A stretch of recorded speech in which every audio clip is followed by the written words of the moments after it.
25ના રોજ ઇસ્કોન મંદિર લીલા સર્કલ કિત્સર રોડથી આ રથયાત્રાનો પ્રારંભ થશે. આપણા સૌભાગ્ય છે કે પૂરા વિશ્વની અંદર ભગવાન શ્રી જગન્નાથજીની રથયાત્રાનો આયોજન થાય છે. એમાં ખાસ કરીને આપણા ભારતમાં ઉત્કલ દેશ ઓડિશામાં ભગવાન શ્રી મહાપ્રભુ, જે જગન્નાથજીને મહાપ્રભુ પણ કહેવામાં આવે છે, જે ભગવાન જગન્નાથજી રથ ઉપર આરૂઢ થઈને સાથે ભાઈ બલદેવજી અને બહેન સુભદ્રા સાથે રથ ઉપર આરૂઢ થઈને જે બદ્ધ જીવ છે, જે પાપી જીવ છે, જે લોકો મંદિરની અંદર પ્રવેશ પણ નથી કરી શકતા, ખાસ કરીને પાશ્ચાત્ય દેશના લોકો માટે, તો એવા માટે ભગવાન શ્રી જગન્નાથજી રથ ઉપર આરૂઢ થઈને પૂરા વિશ્વની અંદર ભગવાન બદ્ધજીવોને દર્શન આપે છે. તો આપણા ભાવનગરની અંદર પણ ઇસ્કોન મંદિરની સુંદર સ્થાપના થઈ છે અને ઇસ્કોન મંદિર દ્વારા સુંદર આ રથયાત્રાનું આયોજન થયું છે, જેમાં ઘણો પ્રતિસાદ મળ્યો છે.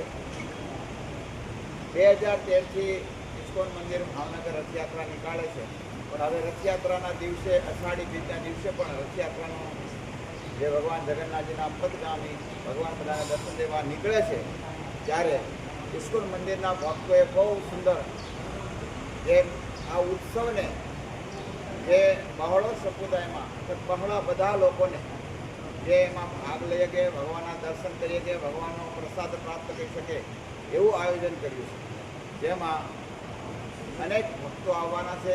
ખાસ કરીને અમારે લંડનથી પણ ભક્તો આવ્યા છે, માયાપુરથી ભક્તો આવ્યા છે, સુરતથી, મુંબઈથી અને અમદાવાદથી 500-700 ભક્તો તો બહારથી આવ્યા છે, જે રથયાત્રાને એટેન્ડ કરવા માટે. અને સાથે અમારા ઈશ્વરના ફાઉન્ડર આચાર્ય ભક્તિવેદાંત સ્વામી પ્રભુપાદના કૃપાપાત્ર શિષ્ય શ્રીમદ રાધા ગોવિંદ ગોસ્વામી મહારાજનો જે આવિર્ભાવ દિવસ છે એને પણ ઉજવવામાં આવે છે. તો ત્યારે આ રથયાત્રાની અંદર બુંદી પ્રસાદ 251 કિલો બુંદી પ્રસાદ બનાવ્યો, જેના સુંદર પેકેટ બનાવ્યા છે બધાને દેવા માટે, અને 251 કિલો ચણા પ્રસાદ પણ છે, સાથે 2-3 ટ્રેક્ટર ટ્રોલી જે ફ્રૂટની ભરેલી હોય છે અને બધાને એ પ્રસાદનું વિતરણ થાય છે.